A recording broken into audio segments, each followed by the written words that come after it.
Yesu ashimwe cyane bakunzi ba Zaza Yesu TV, amahoro y'Imana bane namwe. Nongeye kuza kuri Zaza Yesu TV mbabwira ko tubakunda nkuko dusanzwe tubizi, tuganira ku ijambo ry'Imana. Umunsi tuje kuganira ku ijambo ry'Imana dusanga muri Zaburi y'ijana. Zaburi y'ijana iravuga ngo mwabari mu isi yose mwe muvugirize Uwiteka impundu, mukorere Uwiteka munezerewe, muze mu maso ye muririmba, mumenye yuko Uwiteka ari we Mana, niwe waturemye, natwe turi ubwoko bwe, turi intama zo mu cyanya cye. Mwinjire mu marembo ye mushima, no mu bikari bye muhimbaza, mushime musingize izina rye, kuko Uwiteka ari mwiza, imbabazi ze zihoraho iteka ryose, n'umurava we uhoraho ibihe byose. Rero iyi ni indirimbo ya Zaburi yo gushimira Imana. Mu bihe tubamo byose tugomba kubaho dushimira Imana, kuko iby'Imana idukorera ni byinshi, nta wabasha kubirondora ngo abirangize. Ahangaha Zaburi iravuga ngo mwabari mu isi yose mwe ngo nimuvugirize Uwiteka impundu. Aho waba uri hose wavugiriza Imana impundu, waba uri mu rugo, waba mbese wayivugiriza impundu, wacuranga gitari cyangwa se piano, icyo wakora cyose wavugiriza Imana impundu kubera ibyiza Imana yagukoreye, kandi ngo mukorere Uwiteka munezerewe, ngo muze mu maso ye muririmba. Gukorera Imana rero tuzi neza yuko tugomba kuyikorera tunezerewe, turirimba, dushimira Imana ibyiza yakoze. Iyo twibutse ibyo yadukoreye, tukareba aho yadukuye, tukareba intambara yaturwaniriye, iyo twibutse ko Imana yadukije twari turwaye, iyo twibutse ko Imana yabashije kutugaburira twari dushonje, yatwishyuriye amadeni byari bikomeye, yatuburaniye imanza zitandukanye, ntabwo twabura gushima Imana, ndetse kugera ku rwego turirimbira Imana, tukaza mu maso y'Imana turirimba, kubera yuko iteka ryose iyo umuntu agukoreye icyiza nawe umushimira wishimye, ukamushimira uvuga ati shimwa kuko wangiriye neza. Urugero uzabone iyo wabuze minerivare y'umwana, hakaba habonekamo umuntu akakwishyurira ishuri ry'umwana, umushimira wishimye n'umutima wawe wose, ukumva yuko unezerewe. Iyo umuntu akugaburiye wari ugiye kuburara, cyangwa se iyo umuntu akwishyuriye inzu, ni urugero wabuze ubwishyu ubona bagiye kugusohora mu nzu, umutima wawe wuzura amashimwe, ukumva ugomba kuririmba, ugatangira kuzura umwuka wera n'ibihimbano by'umwuka. Rero Dawidi yarakomeje aravuga ngo mumenye yuko Uwiteka ari we Mana, ngo niwe waturemye, natwe turi ubwoko bwe, turi intama zo mu cyanya cye. Imana yacu ni ukuri turi abana bayo, iradukunda, itwitaho, ngo turi intama zo mu cyanya cye.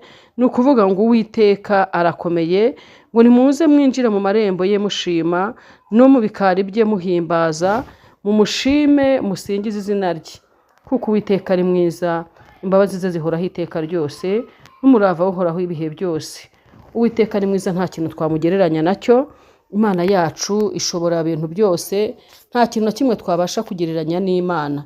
Imana yacu irakomeye, Imana yacu irashoboye, iby'imiryango yacu itashobora, iby'abavandimwe batakora, iby'inshuti zacu zitakora, Imana yacu irabishoboye.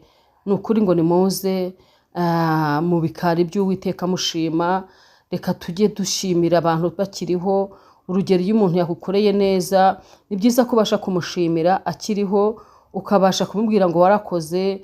Hari abashimira abandi, bakabashira amaturo, bakabashimira imiryango ikabibona. Nabonye mu minsi yashize hari umuntu nabonye wagiye gushimira umuntu wamugiriye neza, wamusengeye kera muri Butaro, amusengera yari arwaye indwara ikomeye cyane, ariko aza gukira iyo ndwara. Byaranejeje cyane kuko uwo muntu agiye kumushimira yafashe imiryango ye yose, afata ababyeyi be, afata mbese amaturo, afata inka, afata ibintu byose ajya kumushimira. Nabonaga ari nk'ibirori. Rero n'Imana yacu tugomba kuyishimira, tukayishimisha amaturo, tukayishimisha ibyuma by'amajwi arenga, tukayishimisha kuyiririmbira. Hari uburyo bwinshi bwo gushimiramo Imana. Rero bene data bakunzi ba Zaza Yesu TV, mujye mureka dushimira Imana, dushimira abantu batugiriye neza bakiriho, dushime iby'imbaraga zayo. Mujye mureka dushima Imana, kuko Imana yacu ishobora ibintu byose, ntabwo ishobora kimwe, ishobora ibintu byose. Hari ibyo yakoze wabonaga nta nzira, hari ibyo yakoze wabonaga nta cyerekezo, hari ibintu byinshi cyane Imana igenda ikora ukavuga ngo iyi niyo ni Imana ibikoze. Ni ukuri tujya tubona ubutabazi bw'Imana habura gatoya. Hari igihe Imana igutabara ubona ko ugiye kwinjira mu kigeragezo, ikagutabara ubona yuko birangiye, ikagutabara ubona ko ugiye guseba, ikagutabara ibona neza yuko ubuzima bwawe bugeze mu kaga, ariko Imana ikagutabara kuko yitwa Imana. Rero tugomba kujya tuyishimira kubw'iby'imbaraga zayo nyinshi, tukayishimira ubutware bwayo, kuko ubu iyo tubyutse tugomba kuyishimira. Nta nubwo twakagombye kujya dusenga dusaba tutabanje kuyishimira. Urugero, ntabwo wakagombye kuva ku gitanda cyawe uri guhumeka umwuka w'abazima. Hari amatangazo menshi abaciye ku maradiyo no ku mateleviziyo n'ahandi hose abika abantu bapfuye, abika abantu bakoze impanuka, abika abantu bari mu bitaro barwaye. Ariko iyo ubyutse ugasanga ingingo zawe ni nzima, ugasanga amaboko yawe ni mazima, ukabyuka ukabona urahagaze nta kibazo ufite. Benshi cyane turaryama ntituba tuzi ngo turaramuka. Iyo ugize amahirwe rero ukabyuka uri muzima, ugomba gushima Imana. Shima Imana rero, uyishimira ahera hayo, uyishimire iby'imbaraga yakoze, uyishimire ko yakongera iminsi yo kubaho, uyishimire ubuzima bwawe bwose. Imana iradukunda, ibyo by'Imana twese tuzi ko ari amashimwe. Iyo ushimiye Imana uba uyigaburiye, ibiryo byayo ni amashimwe.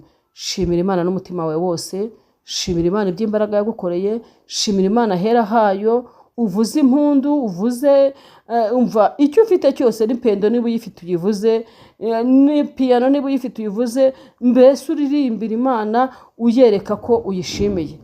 Rero Imana irabaha umugisha mwinshi cyane. Muzi ko nsanzwe mbakunda. Iyi Azaza Yesu TV ni iyanjye, ni iyawe. Newemerewe rwose kuganiraho, ukavuga ibigufasha, ukavuga ibiri mu mutima wawe, kuko uyu muyoboro waje kugira ngo ubashe kugufasha kandi uhumurize abababaye.